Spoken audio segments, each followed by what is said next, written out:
Life is an infinite cycle of our inside world and outside world, or internal world and our external world, as within so without. What you think and feel internally is reflected back to you externally through your experiences. It takes great strength to recognize our part in our own individual experience in the external world in relation to our internal and inner workings.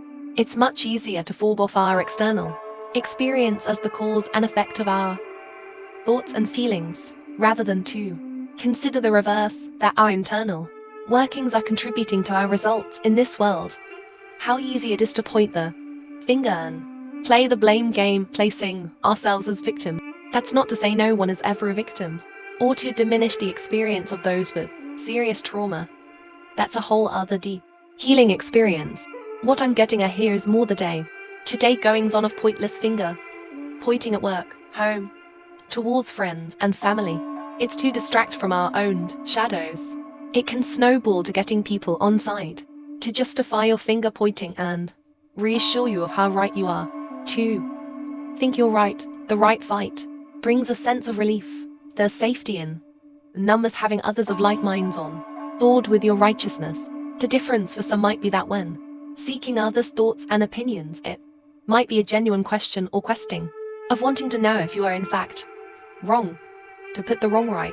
Yet if you're asking the people pleaser amongst you, you're likely going to get an answer that appeals to your ego and won't nourish your soul, or lead you to deeper layers of healing. Subconsciously or unconsciously, you likely are aware they will feed your ego. It's a complex and complicated thing with many layers to it. This is a wound within, whereby you've learnt self-protective ways of surviving, likely in the early years of your life experience. No one's 100% right or 100% wrong in this circumstance. The truth most likely lies somewhere in between. If someone is behaving out of character, rather than pointing the finger, approach it with compassion. Perhaps it's a matter of mental health. This can look so very unexpectedly different for everyone. Consider a new way of seeing what's going on, rather than resorting to the lower level vibrational energy of pointing the finger. After all, when you point one finger away from yourself, you have three more pointing back at you, as within so without, and a thumb pointing to the heavens. As above so below. Sometimes our greatest strength is the softer side of ourselves, as opposed to old, hard finger pointing self-protective ways of knowing, doing and being. There's so many layers here to unpack. I'm not sure how to keep this succinct. As above equals the universal, cosmic impact, so below equals our worldly experience in direct relation to that. So too, as above equals mental realm, so below equals heart space. Bringing these two together in how we conduct ourselves is the middle point of the infinity symbol, the in-between, neutrality, the balance. Finger pointing is all head, compassion is all heart. Find the balance of the in-between. Being in survival mode, constantly feeling like you're constantly fighting against the outside world's judgment and opinions, might feel like it takes great strength, and it does.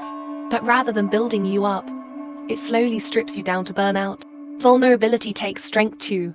Being vulnerable enough to go deeper within, to your core, to your truth, with an open heart and an open mind, with love and compassion for yourself and what you didn't know, what you couldn't have known, due to many layers of a conditioned experience passed down through many generations, whom also are worthy of our love and compassion for their experience within that. The rewards of this great work that takes great strength in vulnerability far exceeds the endless internal fight with our external experiences that lead to burnout. The transformation that takes place through a depth of self-awareness not reached before, not understood, opens up a whole new world of potential, possibilities and opportunities not realized since very early on in life, if at all, depending on your life's experience. A freedom and sovereignty on your path, taking your power back.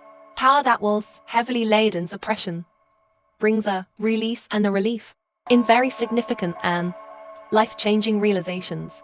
Previously, attempting to control the uncontrollable people, places and things outside of yourself, too powerful internal Self-control. Taking responsibility for self. As above, so below, as within, so without, as the universe. So the soul. Masterclass 101. Self-mastery, sovereignty, you. You're worth it.